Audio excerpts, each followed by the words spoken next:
예, 오늘 본문 말씀 요한복음 14장 12절에서 16절까지인데요. 여기 보시면 믿음으로 하는 기도는 다 이루어진다는 약속인데 우리 결론부터 말씀드리자면 이 기도는 깊은 그야말로 종류가 다른 깊은 동역자의 기도를 의미합니다. 우리가 이 기도, 다시 말해서 기도하는 사람이 하나님과의 관계에서 이룰 수 있는 세 가지 수준의 기도가 있습니다. 첫 번째는 개인적인 필요를 중심으로 하는 기도와, 두 번째는 중보자로서의 기도와, 또한 세 번째는 동역자로서의 기도로 나눌 수가 있습니다. 이 성경에는 우리로 하여금 항상 하나님의 동역자가 되라고 우리를 초대하십니다. 그런데 여기서 아주 중요한 기도의 본질이 있는데요. 그것은 무엇이냐 하면 이 개인적인 필요를 중심으로 하는 기도가 정말로 우리가 수준 낮은 유치한 기도냐 하면 결단코 그렇지 않다는 사실입니다. 우리가 보통 기도할 때에 우리 기도에 집중하는 것이 하나님에게서 벗어나서 내 마음의 상태에 주목하게 되는데요. 그러니까 우리가 기도할 때 실제 생활에 관련 없는 어떤 고상한 형이상학적인 상상을 하는 경우가 많습니다. 그러니까 기도란 것이 나 홀로 내 정신을 가다듬는 어떤 정신작용으로 생각하시면 안 됩니다. 이 기도란 것은 기도란 것이 이렇게 뭔가 어떤 경건한 분위기, 어떤 폼이 나는 그런 내 마음속에 그런 감정을 만들어내야 한다고 생각하는 것은 옳지 않습니다. 왜냐하면 하나님께 드리는 기도라는 것은 실제 생활과 관련 있는, 말하자면 나 자신의 존재를 하나님께 바치는 생생한 영적 현실이기 때문입니다. 그러니까 뭔가 내 기도 내용에 어울리는 감정을 만들어내려고 노력하시면 안 됩니다. 그래서 내 마음에 사랑과 용서의 감정이 우러나기를 바라는 것은 사실은 좋지 않다. 그래서 우리가 하나님께 하는 기도는 첫 번째로 노골적으로 간청을 드릴 수 있는 기도가 가장 좋은 기도다, 이렇게 이해하시면 됩니다. 왜냐하면 하나님은 우리의 아버지시라는 사실을 놓치면 안 된다는 거지요. 기도에는 주님이 가르치신 기도에서 분명히 드러나듯이 일용할 양식을 구해야 되고, 또 몸이 아픈 자들을 위해서 기도해야 합니다. 이런 노골적인 기도야말로 참된 기도에서 결코 제거될 수 없는 가장 중요한 요소가 아닌가 생각합니다. 그러니까 일용할 양식은 우리 몸을 위한 기도이고, 우리 몸이 있는 이 현실이야말로 가장 중요한 영적 현실이기 때문입니다. 우리가 지금 방금 이렇게 말씀드렸습니다. 이 세 가지 기도의 수준에 대해서 말씀드렸는데요. 여기서 동역자로서의 기도의 효력이라는 것은 이 개인적인 기도, 필요로 드리는 그 기도와의 전체적인 역학에 비추어서 이해해야 합니다. 이 역학이라는 것이 무엇이냐면, 여기서 역학이라는 것은 말 그대로 역학이죠. 역학. 힘의 균형을 말하는 것입니다. 힘의 균형. 똑같이 서로가 이 개인적인 필요를 중심으로 하는 기도와 동역자로서의 기도는 서로가 서로의 의존적인 관계가 있다. 서로가 서로의 힘의 균형을 맞춰가는, 그러니까 말하자면 개인적인 필요를 중심으로 하는 기도와 동역자로서의 기도가 서로가 서로를 의존하는과 동시에 서로가 서로를 제약하는 관계라는 거지요. 자, 이것을 좀 쉽게 우리가 예를 들어서 설명하자면, 요즘에는 이 은행에 갈 필요 없이 모바일 뱅킹이나 현금 자동 지급기를 사용하는 것이 일상화되어 있지만 옛날에 우리 60년대에는 직접 은행에 찾아가야 하는 일이 있습니다. 참 구석기 시대의 얘기죠. 부모가 저에게 통장과 도장을 가지고 은행에 가라고 했을 때, 그 은행에 갔을 때 내게 맡겨도 좋다는 그 부모와 나의 관계가, 나의 분명한 그 관계가 확인이 안 되면 은행 직원은 돈을 내어주지 않는 법입니다. 그렇죠. 그럼 여기서 첫 번째 우리가 알 수 있는 지혜는 뭐냐면 이게 내 요구가 아닙니다. 내가 비록 심부름을 하지만 그것은 부모님이 돈을 인출하는 부모님의 요구입니다. 이것이 첫 번째죠. 내가 비록 기도를 하고 있지만 이 기도라는 것은 하나님의 요구예요. 또한 두 번째로는 그 은행에 보냄을 받은 내가 부모의 이름을 대는 것은, 부모의 이름을 강력하게 대는 것은 그분의 요구가, 그분의 그 요구에 내가 동참하고 있다는 뜻이 포함됩니다. 그렇죠.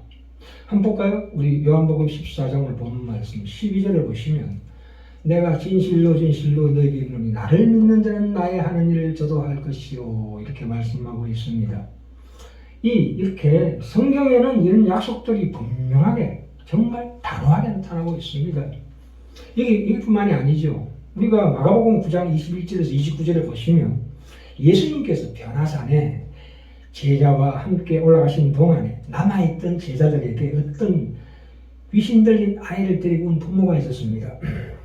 그런데 제자들이 그것을 못 고치죠. 그래서 예수님이 내려오셔서 직접 만나십니다. 그래서 부모가 그럽니다. 하실 수 있거든 도와주십시오 하니까 예수님께서 이르시되 할 수 있거든이 무슨 말이냐. 믿는 자에게는 넘치 못할 일이 없느니라 하시니 그 아이의 아버지가 그랬습니다. 내가 믿나이다. 그러나 나의 믿음 없는 것을 도와주시옵소서 이렇게 기도합니다. 그래서 귀신을 쫓아내고 난 다음에 제자들이 묻죠. 아니 우리는 왜 안 됩니까? 이렇게 했더니 예수님께서 이르시되 기도 외에는 다른 것으로는 이런 이유가 나갈 수 없느니라 하시니라 이렇게 말씀하십니다. 그런데 그렇다면은 무조건 기도만 하면 된다는 건데 우리가 기도해 보면 이런 일이 발생이 잘 안 됩니다. 그럼 도대체 이 약속들은 왜 있으며 왜 이런 약속들 우리를 혼동시키느냐 이런 의문이 들어야 마땅합니다. 자, 이 마가복음뿐만 아니라 그 고린도전서 12장에 가시면 성령께서 우리 안에서 거의 나타내실 때 분명히 병 고침과 능력 행함이 있다고 말하고 있습니다. 또한 마가복음 16장에 가시면 더 어마무시한 말씀, 그 약속이 있는데요.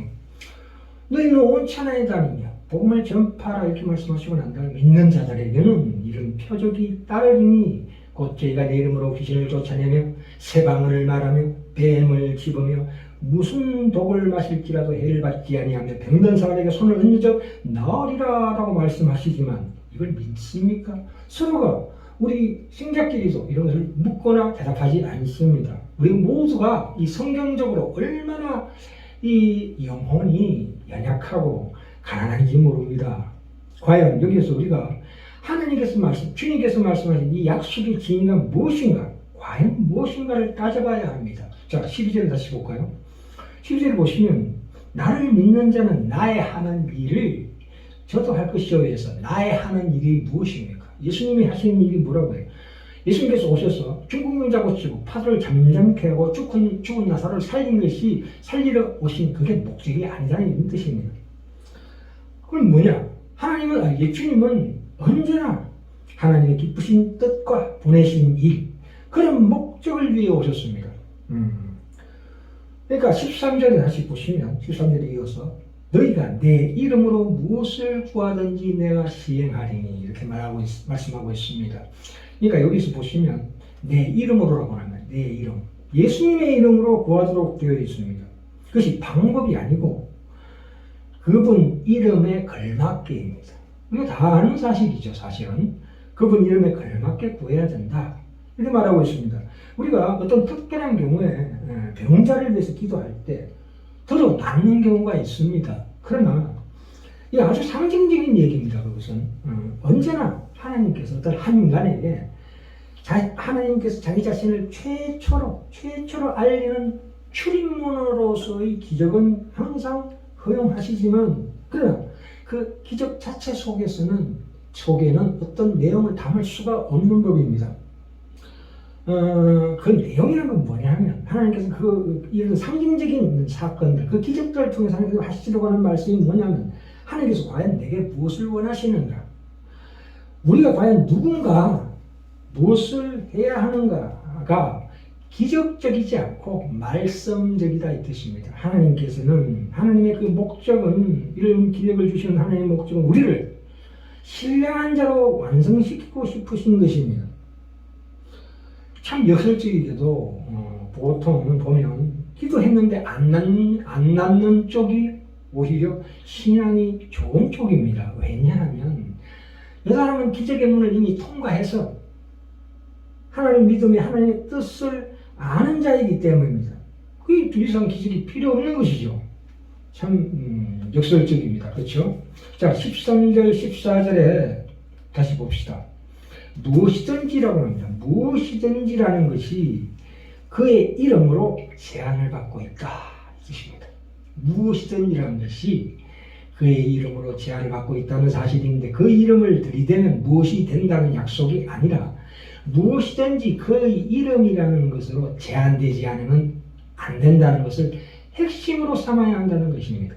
기도라는 것은 말하자면 그것을 내가 하는 것인데 그 이름을 대고 아버지 앞에 나가는 것입니다. 그렇기 때문에 내가 그 이름을 대고 나가지 않는 이상, 그런 특권을 내가 행사하지 않는 이상 기도는 성립되지 않기 때문에 이 개인적인 필요로 드리는 기도가 반드시 우선돼야 된다는 사실입니다. 그래서 예수 그리스도께서 우리를 동역자로 인정해서 인감도장을 맡기고 통장을 맡긴다는 데 그 핵심 내용이 있는 것입니다. 그렇죠? 그렇다고 하더라도 하나님께서 말하자면 그래 맞구나 맞아 그리고 그냥 결제해 주시냐 하면 또 그렇지 않는다는 데에 우리의 큰 신앙의 딜레마가 있죠. 기도했는데 안 되더라 라는 이 믿는다는 것이 이 하나님과 그 아들 예수 그리스도를 안다는 것이죠. 알고 그를 영화롭게 한다는 것이죠. 우리 욕심이 아닙니다. 그렇죠? 그래서 15절에 뭐라고 나옵니까? 너희가 나를 사랑하면 나의 계명을 지키리라 이렇게 나옵니다. 사랑과 계명이 등장합니다. 그러니까 이 기도에 이어서 너희가 내 이름으로 무엇을 구하든지 다 된다고 하시고 난 다음에 15절에 사랑과 계명으로 넘어가는 것입니다. 사랑이라는 게 무엇입니까? 아무리 상대방에게 다 해줘도 미흡한 것 같고 상대방이 원하는 것에 온 신경을 집중해서 이루어주려고 애쓰는 법이 그게 사랑입니다. 사랑은 그런 행동으로 죄송합니다. 표현되지 않으면 그것은 사기다 이 뜻입니다. 그러니까 우리가 진정 하나님을 사랑하는가 안 하는가는 그가 원하는 삶을 사는가 안 사는가입니다. 그래서 감정으로 하는 것이 아니라 의지로, 물론 그게 그냥 되는 것이 아닙니다. 그러니까 어렵죠. 그의 계명을 지키려고 열심히 연습하고 훈련하고 의지로 그렇게 해야지만이 그런 하나님의 사람으로서 행하는 믿음이 있어야지만이 비로소 우리 마음속에 하나님에 대한 그 깊은 사랑의 감정이 용솟음 치는 법입니다. 그렇죠? 의지가 먼저 작동이 되고 내가 행할 때에 이 사랑의 감정은 저절로 생기는 법입니다. 그래서 16절 17절에 뭐라고 나옵니까? 내가 아직 아버지께 구하겠으니 그가 또 다른 보혜사를 너희에게 주사 영원토록 너희와 함께 있게 하시리니 이렇게 말씀하고 있습니다. 이 성령님이 우리 안에 계신다는 것은 쉽게 얘기하자면 예수님께서 오셔서 하나님의 기쁘신 뜻, 그러니까 시공을 초월하여 우리 예수님께서 구원의 시작과 끝을 완벽하게 이루시고 이제 예수님께서 부활하셔서 성천하셔서 예수님의 하나님의 우편에서 우리 대제사장으로 계시며, 그러니까 성령님으로 하여금 예수님께서 이루신 그 구원의 시작과 끝의 그 과정을 우리의 현실, 그 정황 속에서, 우리 현실 속에서, 시간 속에서 그 구원의 시작과 끝에 이르는 그 과정을 실제적으로 우리 삶에서 적용하고 경영하신다는 뜻입니다. 참 이 기도의 이 세 가지 수준에 대해서 말씀드렸는데요. 우리 현실 세계 속에 일어나는 모든 사건은 하나님의 섭리적 사건들입니다. 맞아, 우리의 자연적인 필요에 의한 기도로 날 된다 할지라도 그것은 하나님의 섭리, 하나님의 경륜, 하나님의 뜻 안에 포함되는 내용들이다 이 뜻입니다. 내가 기도했기 때문에 하나님의 섭리가 이루어지느냐? 아니면 하나님의 섭리가 있기 때문에 내 기도가 이루어지느냐는 그런 서로가 서로의 양자택일의 문제가 아니고 모든 사건들은 그 둘의 모두를 통합해서 그 속에서 결정된다 이 뜻입니다. 참 어렵죠? 그 둘은 하나다. 왜냐하면 인간의 자유로운 행위도 똑같이 하나님의 섭리에 통합되는 법입니다. 우리는 하나예요. 그렇죠? 우리의 생각이 하나님의 생각과 하나가 되는 그러한 과정을 우리가 밟고 있다 이 말입니다. 하나님이 우리의 기도를 하나님의 목적을 이루는 수단으로 사용하신다. 즐거이 사용하신다. 그래서 하나님의 뜻에 대한 동역자로서의 그 복종, 순종, 우러나는 자청하는 그 고백과 참회의 기도하는 사람 안에는 실제로 하나님께서 원하시는 그 목적의 그 변화, 우리 인격의 변화가 반드시 일어난다. 그래서 우리가 죄와 죄책의 짐에서 자유로워진다는 것입니다. 하나님의 뜻을 향한 진정한 추구, 그것이 하나님께로 가는 내 마음 모든 것들의 그 움직임이 나의 말하자면 욕망의 중심에 차지했기 때문입니다. 참 우리가 신앙생활 초기에는 기적적인 응답이 많이 떨어지지만 이제 좀 더 삶이 진행됨에 따라서 그런 응답은 참으로 드물어집니다. 기도가 거절되는 경우가 잦아질 뿐 아니라 그 양상이 더 분명하고 단호해집니다. 그것은 뭐냐? 우리를 더 깊은 하나님의 믿음에 그 하나님의 목적으로 우리를 인도하시기 때문입니다. 그래서 우리 그리스도인은 이러이러한 어떠한 사건이 나의 기도 때문에 일어났는지 아닌지를 우리가 물어서는 안 됩니다. 왜냐하면 모든 사건은 예외 없이 기도에 대한 응답이라고 믿어야 합니다. 내가 소원하는 그 일이 일어나지 않는 경우에도 우리의 기도는 결코 무시된 것이 아닙니다. 그것은 고려되었으나 우리의 궁극적인 유익을 위해서 또한 하나님이 운행하시는 이 우주 전체 유익을 위해서 거부된 것입니다. 하나님이 우리의 기도를 그분의 목적을 이루는 수단으로 쓰시기로 작정하셨기 때문입니다.